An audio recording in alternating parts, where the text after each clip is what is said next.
Hi, Johnny McNamara here again from MCN Associates. In today's seminar we're going to talk about property investment. So property is one of the pillars that we mentioned in our previous slides. So I'll start off with just a few basics on property investment that a lot of people have probably forgotten in the last few years. Property is a long-term investment. It's typically for periods of 10 to 15 years, if not longer, before you should make a profit. And people have lost sight of that in recent times. You know, people were expecting to invest in property and maybe sell it in a few years' time and make big profits. That's not the way property works. It's a long-term investment, and people need to realise that it is a long-term investment. Properties prices, because of inflation and various things, usually grow and will provide a profit in the future. But again, the period of ownership has to be 10 to 15 years that you need to own it and be invested in order to make that profit. In the meantime, there is a need to manage your costs and your cash flow, because it is a long-term investment, and so there is going to be ongoing costs throughout the period of investment that you need to manage, and so a detailed plan of investment needs to be put together to ensure that those costs are managed and that your cash flow in particular is managed to ultimately get that gain or profit in the future from a sale. And the last thing, just as the reminders, is that property is a very illiquid asset. And what I mean by that is that once you invest in property, the only way you get your money out is to sell the property. And that's not always the easiest thing, depending on market conditions, etc. And so again, it goes back to the point that property is a long-term investment and needs to be seen as such. So first of all, identify the type of property assets, just as a reminder, and we'll go through them then in a bit more detail in the upcoming slides. The first one is your home. This is where you live, your base camp, as we like to call it. The next type of property investment, is a holiday home, typically used for pleasure, not for profit. The third is investment property. That's where a lot of people have been caught probably in the last few years buying property for rental purposes. And again, people probably lost sight that it's a long-term investment and we're looking to make short-term gains. The fourth one that I've mentioned here is unit-linked property investment. That's typically investing in a fund that has property as part of it. And then lastly, syndicated property investment, where you buy into a share in a building with other people.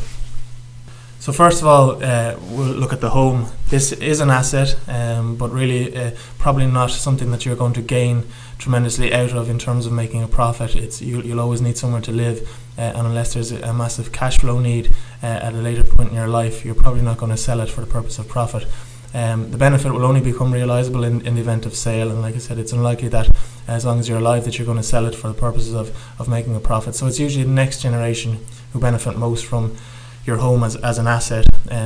And really, there's another presentation that we did on inheritance planning and how to pass assets across to the next generation, and the various considerations that have to be looked at, and you should probably look at that seminar as well in conjunction with this. If we move on, then it's a very illiquid asset, like all property investment tends to be. The only way you get money out of it is either by selling it or remortgaging it, and neither of which are a particularly appetising prospect unless you're looking to downsize and maybe sell it. But again, market conditions will dictate whether how much you get, and if there's a need to sell it at the wrong time, you could possibly lose money as well. With regard to any borrowings on property, you should probably look to clear the mortgage on your home before any other mortgages on either property or any other investment that you have. And the reason being is that's your base camp, that's where you live. You need to protect the roof over your head, and so clearing that mortgage is usually a priority as part of anybody's overall financial planning. There is a point that obviously if you're paying off lump sums against your mortgage, it's important to understand the issues and consequences of doing so, and while it's very good that you'll save massive amount of interest most likely in terms of paying off lump sums against your mortgage, as soon as you put money in, particularly lump sums into pay down your mortgage, it's important to know that you're reducing your own liquidity and flexibility in that if the money goes in to pay off the mortgage, it's now locked up in bricks and mortar, and the only way you get it back out if you need it is to remortgage or sell the property. So again, you need to think carefully before doing anything, and just really understand what you're doing. The next type of property asset is holiday homes. Again, this is an asset, it's more for enjoyment and not really for a profit, but ultimately will be an asset of some value in the future, because they're usually held for a long period of time. But because they're held for a long period of time, it's important that you may get a detailed plan to look at the viability of the holiday home. It's great to have it there for an enjoyment, but if it's costing you a lot of money, it needs to be looked at and planned, because it can be a huge drain on resources. If it's costing you a lot of money every month, every year to keep upkeep the home, pay the mortgage, or the various costs associated with it, you need to look at it, because any money that you use to support this is going to be after tax money. And what I mean by that is that you've had to earn a wage or a salary, you've paid tax on it, and so the true cost of supporting any of the costs has to be grossed up and look at the pre-tax costs and to look at the overall value. So the important thing with holiday homes is to analyse the true benefit of owning one of these, and value versus cost is the real thing. So again, put it down, analyse it, and look at the real benefits. The third one is investment properties, and again, this is probably a touchy subject for a lot of people, but it's important to just reassess and look at how to structure an investment property and how it would look. And it is still something that does work, but it's over the long term, and it won't suit everybody. It'll only suit a certain type of investors, and probably people have lost sight of that, and maybe people who shouldn't have been investing in investment properties have over the last few years become involved in it. But let's take a step back and look at actually the principles and how it should be managed. And the first thing to do is manage the costs associated, and the cash flow really is the vital part, because if it's costing you money every month to hold the investment property after you've got the rent, and you're still having to pay out money, it's a very inefficient type of investment. Again, you've got to look at the fact that every euro that you put in, again, you've had to pay tax on it, and so the true cost is actually not the euro that you put in, but actually the pre-tax cost. And so when you ultimately try and sell it in the future and make a profit, the true profit will only be assessed when you look at how much it's cost you in the intervening period. So what we always say is that investment properties should be self-financing, in that the rent coming in should be at least equal to or above any of the costs associated with the ownership of it. It's not always easy to do, but then again, investment properties isn't for everybody, and you have to have an ability to come through these issues. The other thing to say is it is a liquid like all property. You might need to sell it at the wrong time, particularly at the moment property prices are down, and it's hard to sell a property. And if you need to get access to cash that you've invested in, it's not always possible. So you need to have some backup cash as well if you're going to be investing in investment properties. That again, this goes back to the situation where it's not suitable for everybody. And just the last point there is, like I said before, you might need to sell it at unsuitable times, and we're living through it at the moment. The next type of property investment is unit-linked property investment. This is typically accessed through investment bonds or pensions or savings plans, and it does have a role to play, and should be part of probably a diversified portfolio within your pension or investment or savings. But it has to be part of an overall portfolio. It should be the overall portfolio should be well diversified, and it works within the balanced portfolio. One of the things to say with regard to these type of property investment, they're not as illiquid as other property investments, but in certain market conditions there can occasionally be constraints put on the fund that needs to be considered as well. So for instance, if the fund owns a number of properties and the values go down, they might put penalties or put periods of time where you can't actually switch out of the funds as well, so they need to be considered. So like I said, it should only make up a portion of your overall portfolio.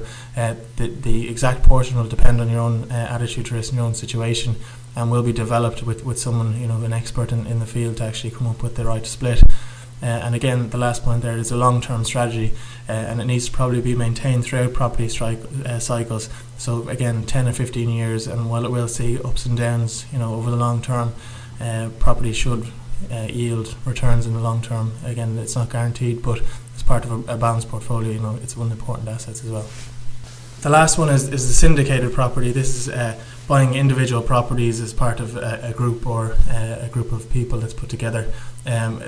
A lot of people have been burned in these kind of investments in the last few years. They are very high risk. You're putting your money into a property and hoping that property yields returns, and typically they were looked at as maybe a shorter term investment than they really should have. They're very illiquid, again, if markets turn against you, which they typically have in Ireland certainly, and trying to get your money back out is is very difficult in those conditions. And so, you know, investing in this kind of property is kind of like putting all your eggs in one basket. And so again, it's not for everybody. And you know, we've learned lessons regarding that people who probably shouldn't have been in property type investments maybe went in over the last few years. And we need to learn those lessons and you know, look for the future and you know, be part of a balanced portfolio and really analyse how your investment is put together. One of the things with the syndicated property is to beware of gearing. Gearing has a massive effect. It's essentially the borrowings on the investment, and then that could, you know, cause potential problems, because not only could you lose your money, you know, you're also owing to a bank or someone else, which can potentially cause problems as well. So the important message is to know what you're getting into, know what you're investing in, and really ask the tough questions, and really take control of the investment that you're going into. The conclusion with regard to property, it's still an important part of anybody's wealth. Most people own property of some description throughout their lifetime, whether it be your home or investment or be part of a pension or investment fund. So it still plays an important part, and it needs to be managed as does any other investment. It is a long-term investment, like I said, typically 10 to 15 years at the very minimum.